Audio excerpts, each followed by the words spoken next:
There's something especially surreal about getting blindsided before you've finished your toast. It was a Sunday morning family breakfast. That sacred institution of scrambled eggs, passive-aggressive banter, and pretending to like each other over syrup. We were gathered around the table like a stock photo, me, my wife, our 3 kids, and I had just poured my second cup of coffee when my daughter, Sophia, slammed her fork down with the kind of force that makes you pause mid-bite. "You're not our father," she snapped, looking me dead in the eyes. Now, there are certain things a man expects to hear at breakfast. Pass the bacon. Did you pay the water bill? Mom burned the toast again. But that wasn't on the menu. I stared at her for a beat too long, probably blinking like a man who just got hit with a snowball in July. Before I could ask what she meant, my youngest, Jamie, chimed in helpfully between mouthfuls of Lucky Charms. "We love Byron." Byron. The name landed in my lap like a hot plate I didn't order. The kind of name that smells like sandalwood and probably writes poetry unironically. Byron, who apparently had been playing the long game under my roof while I played the fool. I looked at my wife, Eau Claire. She didn't flinch. She didn't deny it. She just stood up, took a slow sip from her mug, and said, "You're just extra. Extra. Like I'm the side salad nobody asked for." I chuckled. Not because it was funny, but because if I didn't, I might have flipped the damn table. Claire didn't blink. She never does when she's about to drop a bomb. "I cheated on you the day we got married," she said, casually, like she was ordering brunch. "In the WC. The WC. The wedding chapel? The water closet? The worst-case scenario?" I didn't even ask. The moment was too surreal to clarify acronyms. I looked around the table, half expecting someone to yell, "April Fools." But no one did. Sophia crossed her arms. Jamie went back to his cereal like we were discussing the weather, and Claire just stood there like she'd finally scratched an itch. I didn't yell. I didn't cry. I didn't even stand. I just looked down at my eggs, now cold and congealed, and said, "Well, that's gonna make the family Christmas card awkward." Then I got up and packed. Folding clothes into a duffel bag doesn't usually feel like an act of war, but when your world's just imploded over toast and Tropicana, it sort of does. Every shirt folded was a little middle finger to the life I thought I had. Every pair of socks rolled was one step closer to freedom or madness. Not sure which. Claire stood in the doorway watching me like I was a rerun she'd seen too many times. "You don't have to go like this," she said, voice all soft and manipulative like an ad for antidepressants. "It's just the truth." "Yeah," I said, zipping the bag. "And you waited 15 years to serve it with eggs." I didn't slam the door. That would have made me look unhinged. I left it swinging gently behind me, just enough for them to get a breeze of what it feels like when the man of the house stops playing house. The next day, I filed the lawsuit. Fraud, emotional distress, parental deception, whatever legal term covered raising kids who apparently belonged to Byron from accounting. I figured if I was going down, I'd at least swing on the way. The trial was as brutal as you'd imagine. Turns out justice wears a blindfold and sometimes earplugs too. Claire's lawyer was a python in a pantsuit, and every time I opened my mouth, it felt like I was the one on trial. But I didn't care. I stood my ground. I told the truth. I let the betrayal hang in the air like secondhand smoke. I didn't cry not there. I wasn't about to give Claire or the judge or Byron the satisfaction. I left the courthouse with nothing but a signed document, an empty bank account, and the kind of heartbreak that makes you wish you drank more. Then, a few days later, my phone lit up like Times Square. 25 missed calls. All from Sophia. And one message that stopped me mid-step, halfway through brushing my teeth. "Dad, call me back. Right now." That was the moment. The moment where the anger paused. Where I felt something that wasn't just rage or bitterness or sarcasm. Something like hope? Or maybe it was just the beginning of round 2. Now, if you've ever had your heart drop into your socks from a single text message, you know the feeling. That "Dad, call me back. Right now." hit me like a freight train made of second chances. I stared at the screen for a full minute. Not moving. Not blinking. Just absorbing. Because 5 days ago, my daughter, the girl I thought was my daughter, told me I wasn't her father. Said it with all the venom of a teenager who just found out her favorite boy band broke up. Now suddenly I'm dad again? I called. She picked up on the first ring, and her voice was the kind you don't hear often. It was cracked open, raw. All the layers of teenage attitude stripped away.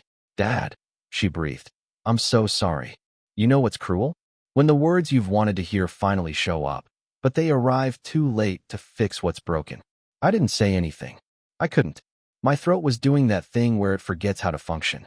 I didn't mean what I said at breakfast, she continued, fast, like she was racing her own guilt. I was angry. I was confused. Byron's not who I thought he was. Byron. Of course. What happened? I asked, my voice lower than usual. Not menacing, just heavy. She sniffled. He said something awful to Mom. Something gross. Then he told Jamie that I'm not his sister. Like, not even half. And when I asked him what he meant, he told me he was only sure you weren't our dad. Not him either. Silence. The kind of silence that makes the air heavy and the truth loud. You mean, I said slowly, he's not your father either? She let out a whimper that barely qualified as a yes. Turns out Byron wasn't the golden goose after all, just one more fool plucked from my wife's carousel of poor decisions. Apparently, she'd lied to him too. Told him he was the biological dad of at least 2 out of 3 kids. Like she was conducting her own episode of Maury behind my back. I leaned against the counter, ran a hand through my hair, and let the irony marinate. You okay? I finally asked. No, she said, no teenage bravado left in her voice. I feel disgusting. I screamed at the only man who's ever been there for me. That's when I cracked. Just a little. Because yeah, she'd gutted me 5 days ago with that breakfast ambush. But she was still my kid. I didn't need DNA to know that. I remembered her first steps, her weird obsession with horses, her terrible 5th grade clarinet recital. I was there for every scraped knee and every science project made at midnight with glue sticks and tears. I was her dad in every way that mattered.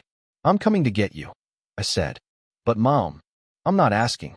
By noon, I was parked outside the house I used to call home. My house key was gone, my name scratched off the mailbox like a bad memory. But Sophia was already outside, suitcase in hand, standing like a soldier who'd just gone AWOL. She ran to the car, and for the first time in a week, I felt something good. Not healing exactly, but less broken. As she climbed in, she handed me an envelope. This was in the mail this morning. For you. I opened it. Paternity results. Postmarked from a lab I hadn't paid for. 3 envelopes. 3 tests. 3, probability of paternity, 0.00%. I chuckled. A bitter, tired sound. Jamie's not mine either, I muttered. Sophia stared at me. But you still came. I looked at her, and yeah, I saw myself in her eyes. Not genetically, maybe, but in all the ways that mattered. I came, I said, because I'm your father. Not because of blood, because I showed up when it counted. We drove away in silence for a bit. Just the hum of the engine and the quiet hum of 2 people trying to rebuild something from the ashes. After a while, she broke the silence. What now? Now, I said, we get lunch. Because if I'm going to reclaim fatherhood, I'm doing it with fries. She laughed, a real one. It was the first time I'd heard it in months. And me? I wasn't whole, but I wasn't hollow either. I was a man who'd been lied to, cheated on, betrayed by blood and bond alike. But I was also something else. I was a father, not by test results, but by truth. And that was a start. I always pictured the man who could dismantle my marriage with a smirk and a zipper as some kind of uber-masculine, jawline chiseled from granite type. You know, the kind of guy who drinks espresso, calls everyone chief, and has no emotional intelligence but enough biceps to make up for it. Then I met Byron. And let me tell you, Byron is not that guy. I first saw him at a grocery store. I was there grabbing frozen pizza and almond milk, the new divorced dad diet, when I turned the corner and almost ran straight into him. I knew who he was the second I saw that smug, yoga instructor face. You don't forget a man once your kids say, "We love Byron," with the enthusiasm usually reserved for puppies or Taylor Swift tickets. He wore joggers, of course, and a zip-up hoodie with no shirt underneath. I swear I could smell sandalwood and self-satisfaction from 6 feet away. We locked eyes. He blinked. "Oh, hey," he said, like we were high school classmates bumping into each other at a reunion. "Byron," I said, short and flat, like a judge announcing a life sentence. He glanced around like someone who wasn't used to being confronted in broad daylight. "Didn't expect to see you here." "Yeah, well," I said, reaching for a frozen pepperoni pizza. "Life's full of disappointments." He smirked, but it wavered a little. "Look, man, about Claire and the kids." I turned to him, slowly, holding a pizza like a shield. "Which kids, Byron?" Because apparently even you don't know which ones are yours. Boom. Right there in the frozen food aisle. I saw it, the flicker of panic behind his whole 30 eyes. Turns out Byron, for all his vegan protein and six-pack abs, didn't have the stomach for a real confrontation. She told me I was the father, he mumbled. She told me the same thing. While we were married. He looked down, then back up. I didn't know she was cheating. With me. He flinched. Exactly. I took a deep breath, not because I needed to calm down, but because I wanted to drag out the silence long enough to let him squirm. Then I said, "Don't worry. I'm not here to hit you. I just wanted to see the guy who torched my life like a gender reveal party gone wrong." He nodded like he thought I was being philosophical. "Here's the deal," I said, stepping closer. "Stay away from my kids. All of them. Because whether or not I share DNA with them, I'm the one who sat through dance recitals and ER visits. You're a temporary side plot in a very long book." Byron shifted his weight, clearly ready to flee to the gluten-free aisle. I stepped back. "Have a great life, Byron. Hope you and your abs find happiness. But if I catch wind that you've so much as texted Sophia or Jamie, I'll have my lawyer file a restraining order so fast your chia seeds will spin." Then I walked away with my pizza and my pride intact. Back in the car, I told Sophia I ran into him. "What did you say?" she asked, wide-eyed. "Nothing," I said. "Just reminded him I'm not the guy you mess with if you like walking without a limp." She grinned. "You didn't hit him, did you?" "Nope. But I let him know I was tempted." And here's the funny thing, walking away from that store, I felt lighter. Not because Byron got what he deserved. He didn't. He'll probably be just fine, living his bland influencer life on a diet of kale chips and emotional avoidance. But I got what I needed, closure. Sometimes, the villain in your story isn't a monster. Sometimes he's just a moron in Lululemon. That night, Sophia fell asleep on the couch with a half-eaten bowl of popcorn in her lap and reruns of Brooklyn Nine-Nine playing in the background. I watched her for a while, and I'll admit, it stung a little. All those years I poured into a family I thought was mine, only to find out I was the human version of a placeholder. But I also realized something else. They didn't need a biological father. They needed a man who showed up, even after everything broke. And that man? Still standing.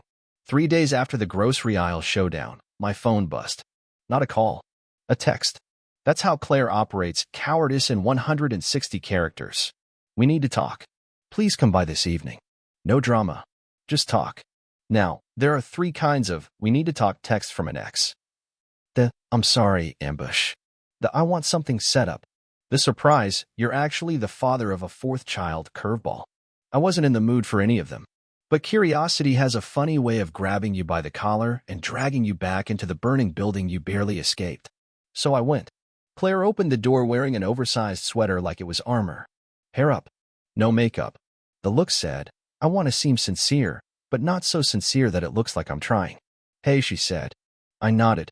No small talk. She led me to the kitchen. Same one where my kids turned on me over pancakes. The ghosts were still sitting in the chairs. Claire sat across from me and slid a manila envelope across the table like a mob boss pushing a payoff. "What's this?" "A proposal," she said. I raised an eyebrow. "For what?" "Joint custody of kids that aren't mine." She winced. "Good. I made a mess," she began. "I know that. But we were good once. You were a great father." "Still am," I said, flat. "Yes," she agreed, eyes darting away. "But I thought, maybe we could figure out some kind of co-parenting arrangement." I stared at her. Then I opened the envelope. It was a drafted custody agreement. She wanted to grant me guardianship rights, not legal custody, just enough say in the kids' lives to keep them stable, to keep me around, to keep herself from being the one who blew it all sky high. "Let me guess," I said. Byron ghosted. She flinched again. I was 2 for 2. He left after the paternity tests, she admitted. Moved to Denver. Said he needed time to reflect. Translation, his yoga studio didn't have a crib, and he couldn't handle the reality of fatherhood. I leaned back in my chair, crossing my arms. "Claire, this is rich. You hand me a Molotov cocktail at breakfast, light it with the truth, and now you want me to come babysit the ashes." She bit her lip. "They miss you. Even Jamie. He's confused, but he asks about you every night. And Sophia, you know how she feels." I did. Sophia had made her peace. But Jamie, he was just a kid.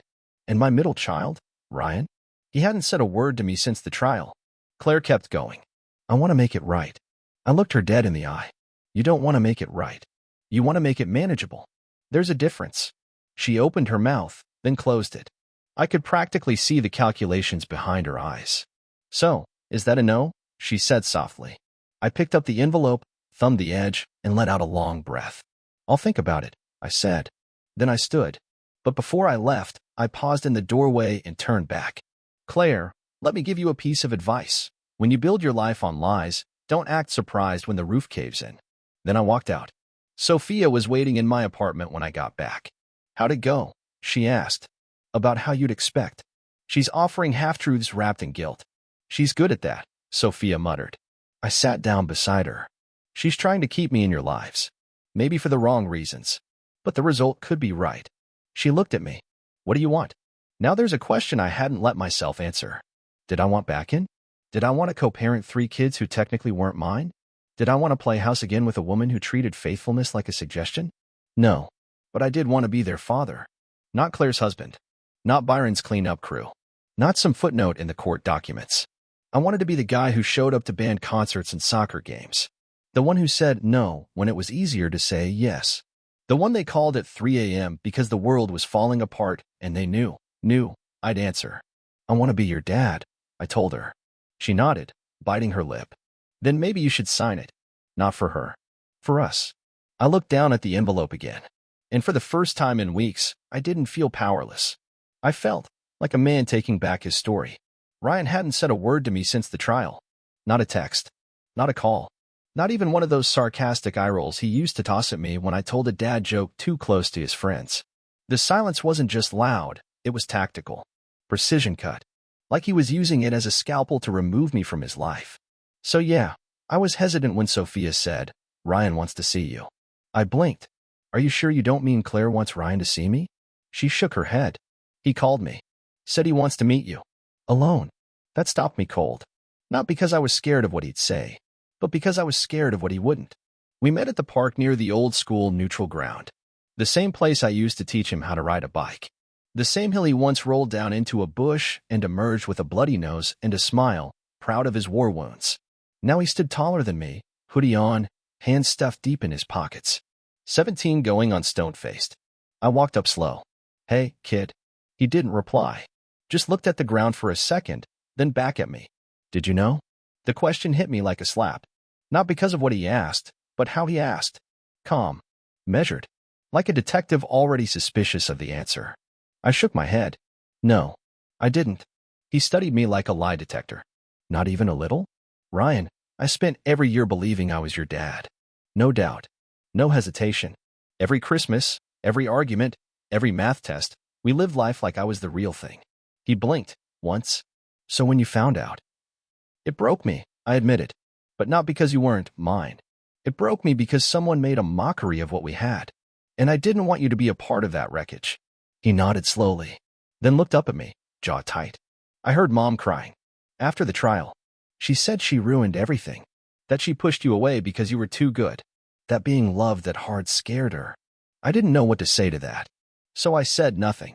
I was angry, he continued. Not because of the DNA stuff, but because I felt like you gave up on us. Now that one cut deep. I didn't give up, I said, voice steady. I walked away because staying meant setting myself on fire just to keep everyone warm. But I never left you. I just didn't know if I was still allowed to care. He shrugged. You are. Just like that. 3 syllables. Simple. Massive. He reached into his hoodie pocket and handed me a folded piece of notebook paper. I opened it. A list. School schedule. Football games. College visit weekends. Guitar recital. Yes, I still play. Graduation date. No explanation. Just bullet points. You're still invited, he said. If you want to be. I stared at the paper, trying not to let my hands shake. Thanks, I whispered. I'll be there. For every single one. He gave a tight nod. Not a smile, not exactly. But something softer than before. A crack in the wall. Then he turned and walked toward his bike. Halfway there, he stopped. You were never just extra, he said without turning around. You were everything. Then he rode off. I sat on the bench after he left, holding that crumpled piece of paper like it was the declaration of fatherhood. And I realized something. Claire's betrayal wasn't what wrecked me most. It was the fear that all those years meant nothing. That all the effort, the love, the late nights and early mornings were just filler in someone else's movie. But they did mean something. They meant everything. Because no matter what Claire or Byron or a lab report said, I was their father. And the only thing more powerful than DNA is showing up anyway. It was a Saturday. I was finally settling into my new normal. Frozen pizza dinners, weekend football games, and a total absence of betrayal-induced migraines. So of course that's when Claire's mother showed up. Now, Linda, my former mother-in-law, is what you'd get if a vintage Chanel suit sprouted legs and learned how to guilt-trip people for sport. She knocked, and when I opened the door, she breezed in like she still owned part of me. Chris, she said, lips pursed like she was tasting sour wine. We need to talk. I didn't even pretend to be surprised. I just pointed to the couch and poured myself a coffee. If I was gonna get scolded by an aging socialite, I might as well be caffeinated for it. She sat down, crossed her legs, and hit me with the look. You married men know the look. I'm disappointed, but it's your fault even when it's not expression. I don't understand why you're abandoning them, she said. I blinked. Twice. Sipped my coffee to avoid choking on the sheer audacity. Linda, I said, carefully, they're not my biological kids. Claire blew up our family. Byron tap danced across my self-respect. And you want me to feel bad? They need you, she snapped. And Claire needed honesty. Didn't stop her from sleeping with every man east of the Mississippi. Linda flinched. For a second, I thought she might actually show emotion. But no, she reloaded.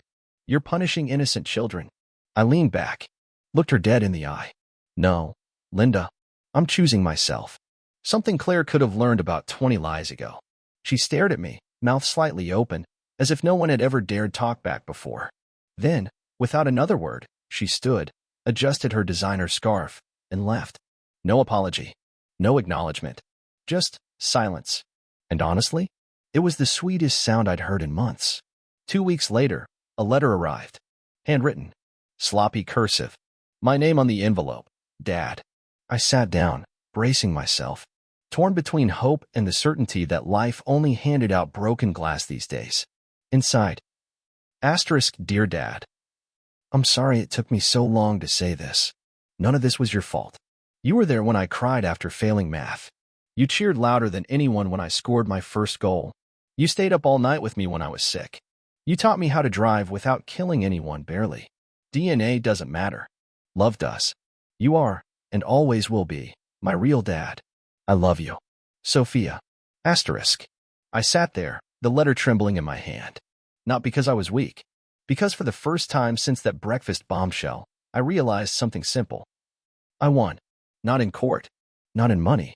But where it mattered. I beat betrayal. I was still loved. Despite everything, there was still one more loose end. The official custody hearing. Claire, saint that she was, filed for shared guardianship and dragged me back into a courtroom like it was some kind of prize. It wasn't about the kids. It was about control. She showed up looking polished. I showed up looking like I had better things to do. Because I did. When the judge asked if I had anything to say, I stood up, looked around the room, and said, I'm not here to argue about biology or betrayal. I'm here because 3 kids, who didn't ask for any of this, deserve someone who shows up. So that's what I'll do. Not for Claire. For them. The judge smiled slightly, stamped a few papers, and ruled. Shared guardianship granted. No alimony. No child support. No forced visitations. Just permission to love them if I chose to. And guess what? I chose to. You thought we were done with Byron? Please. Life loves a callback. Turns out Mr. Abs and Essential Oils tried to slither back into town 6 months later. Word got around fast. He showed up at Sophia's soccer game like a bad sequel no one asked for. You know who wasn't having it? Ryan. 17, tall, pissed off, and absolutely done. I watched from a distance as Ryan marched across the field, stood toe-to-toe with Byron, and said something I couldn't hear. Byron paled. Turned around. Left. Sophia ran over afterward. Breathless. What did he say? I asked. Ryan just shrugged. Reminded him who their real dad is. Yeah, that was the day I realized something. You don't have to share blood to raise a warrior. It's been 2 years. I still have that letter from Sophia tucked in my wallet. Ryan's about to start college, engineering major. Chip off the old block. Jamie's into guitar and comic books and still calls me Dad when no one's looking. Claire? She's still Claire. I don't hate her anymore. Hating her would mean I still gave a damn. I don't. I bought a small cabin 2 towns over. It's nothing fancy, just peace, a porch, and enough space to breathe. No fake smiles. No backstabbing brunches. No Byron. I still go to every game, every recital, every big moment. Not because a court order told me to, because I chose to. And when people ask me why I stuck around after everything, I smile. I guess I just love having my balls, I say. And brother, let me tell you, after all the smoke cleared, all the lies burned down, and all the betrayal scattered like ash, I still have them, both literally and metaphorically.